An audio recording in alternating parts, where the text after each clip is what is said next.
Greetings, humans! Major Thesk Darram here to bring you more content from the species of the Covenant. Today, we shall explore a strange member of the Old Covenant, one that even today remains a mystery to many. The Lekgolo, an ancient and close friend to the Sangheili. Let us proceed. The Lekgolo are a hive mind of worm-like eels, characterized by their ability to form bonds with one another, both physically and neurologically, to form gestalt colonies classified as a subsistent gestalt, with a singular personality. These colonies have the ability to survive in extreme conditions, including the vacuum of space, for months to even years with barely any outside resources. As such, they were able to survive in the harsh orbital rings of Te, their homeworld, for vast periods of time. However, the Lekgolo worms are still unable to withstand rapid depressurization, like most other species. Their blood is a luminescent orange, and smells, according to humans, like burnt plastics, possibly the result of a large iron intake, seeing as metal is a fundamental part of their diets. The individual Lekgolo eels themselves are relatively unintelligent at the most basic level, but can form complex thoughts and emerge as a consciousness when they combine into these gestalts, communicating through chemical and electrical means. These gestalt colonies will form a singular personality, and as such are considered an individual sapient, rather than a collection of individual eels. These gestalts can differ greatly in size, mass, and complexity, according to what goal they strive to achieve and the number of worms present in the gestalt. The Covenant was aware of 6 different forms these colonies could take: Difo Lekgolo, Mga Lekgolo, Rulu Lekgolo, Sabo Lekgolo, Kanto Lekgolo, and Thano Lekgolo.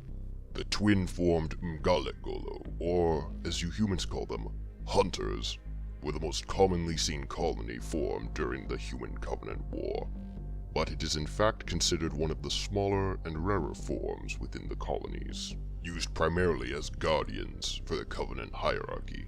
Because of their combined neural nets, not just among each collection of eels, but between each bond brother, the Mga Lekgolo have a heightened sensitivity to their surroundings unlike any other species. They are capable of locating their enemies even without directly seeing them, such as when one attempts to attack from behind, leading to the death of many human soldiers and even a few mentally challenged Ungoi allies.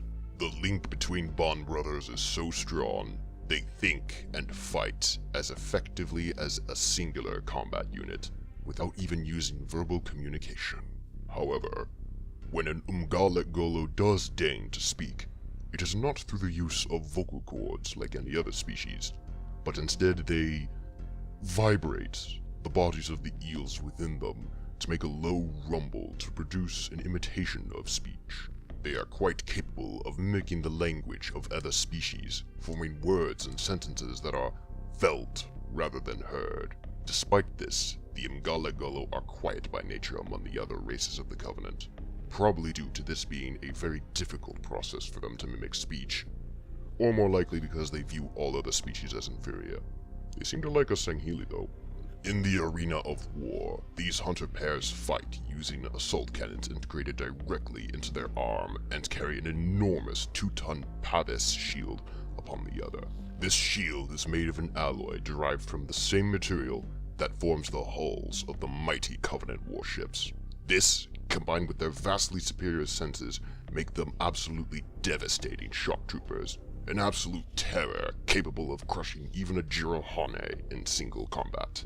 The Lekgolo species was the first to be incorporated into the Old Covenant shortly after its inception in 789 BCE, in the bloody conflict known as the Taming. Lekgolo. Some of the worms had utterly consumed a Forerunner orbital, an act of utter blasphemy to the hierarchs, who would have seen the cleansing of the entire species. However, the arbiter of this era saw their potential and convinced the Sanshum to allow them to join the Empire. The Lekgolo indeed proved themselves invaluable to the Covenant, as the individual worms could be employed by the ascetic priests to study High Charity's most sacred artifact, the Dreadnought. Later, larger Lekgolo colonies could be assembled into vehicles and mechanized platforms, notably the mining vehicles, the Scarab, the Locust, and the Harvester, all of which proved so effective they were quickly incorporated into the Covenant war machine. During the Great Schism, the species was divided between those that remained loyal to the Covenant and the High Prophet of Truth, and those that sided with their Senghili commanders under the Separatists. Truth's forces notably being made up of the former Lekgolo Guardians of the Dreadnought and the Oracle within. During the further conflicts in the wake of the Human Covenant War, the Lekgolo colonies of all forms largely stayed with the Senghili they had served prior to the Great Schism. A number of these colonies would side with the Swords of Senghilios, and many would end up fighting alongside the UNSC on occasion. However, others would fight on behalf of other Covenant remnants, such as Julim Dama's more fanatical Covenant order.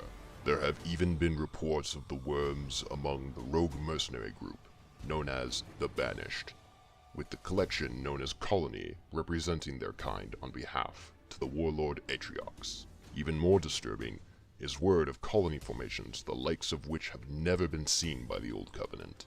Words of swarming, skittering constructs, and of hulking beasts that crush and mangle everything in their path. If the Banished do indeed command such abominations, I fear the day their gaze settles upon Senghilios. Only time will tell. On that, I must end this transmission. The next video will be a review of the first issue of the comic book anthology Rise of Atriox, covered by the great Kaiden Nakai Vodar. Until then, may Ur's everlasting light shine your path. Victory to clan and kin warriors. Thesk Darram, out.